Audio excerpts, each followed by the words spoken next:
Hello guys, I'm back after a long time of not recording videos for quite a while.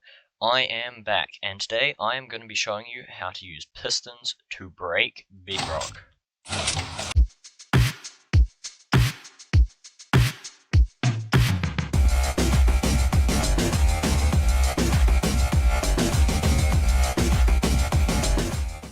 Alright, so the first step that we're going to want to do towards breaking a piece of bedrock is find the piece of bedrock we want to break.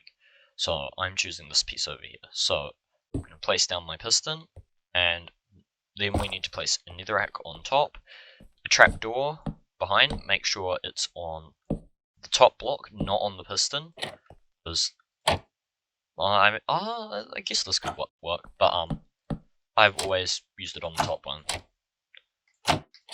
Yeah. Then we're gonna need to grab our block of redstone, place it on top of this, and place our netherrack block here to bud the piston. So the piston should now be extended. Then we are going to mine the redstone, and the piston should remain extended. Then we're going to need to build this setup that I have over here. Now make sure that none of the redstone is interacting with this, because otherwise it could damage the budded piston and you won't be able to break your bedrock. So this setup over here is pretty simple. We just have a lever in the middle and it's surrounded by redstone. This pretty much just goes 5 blocks of redstone dust out each side. Yeah.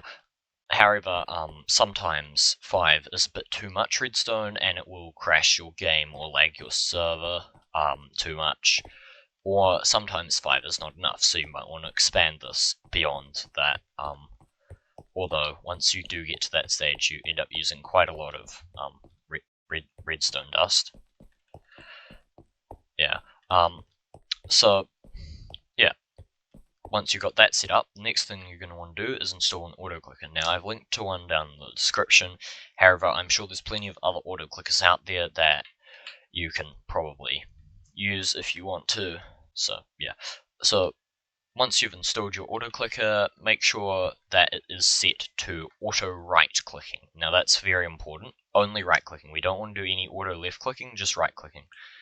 Okay, so then you are going to want to set it to a very high rate so that you can basically spam the lever on and off to create lag.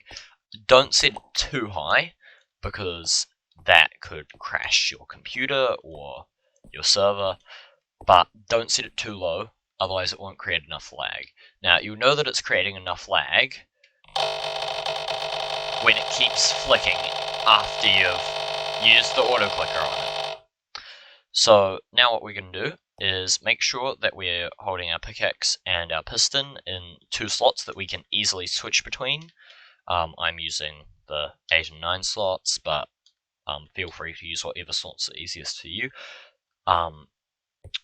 So yeah, make sure that you're holding the pickaxe and turn your auto clicker on and start auto right clicking on the lever.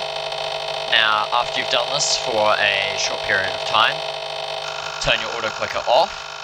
Make sure you're in survival mode for this, because otherwise it won't work. See, that's a bit of a mistake that I've just made there.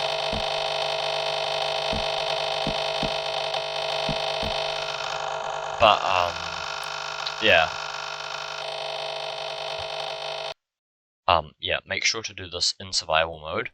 So, otherwise, I'm not sure if this will work, and honestly, you don't really need to break bedrock in creative mode, because, you know, you're in creative mode. You can just break it anyways. But, yeah.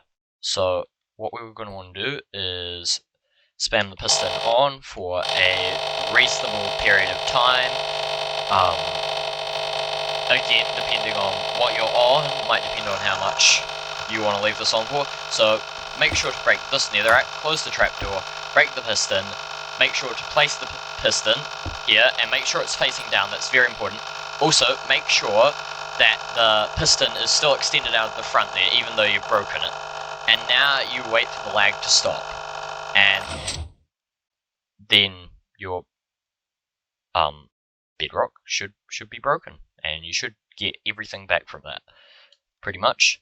Alright, so by this point some of you might be wondering, why didn't I use the TNT method? Well, there's a good reason for this, and that is because the TNT method uses up TNT every time that you use it. However, with the method that I was using, all you need to do is cause a little bit of lag, and you get all of the blocks back that you used to create this glitch in the first place. So you can redo this over and over again to break as much bedrock as you want, and it's nice and renewable.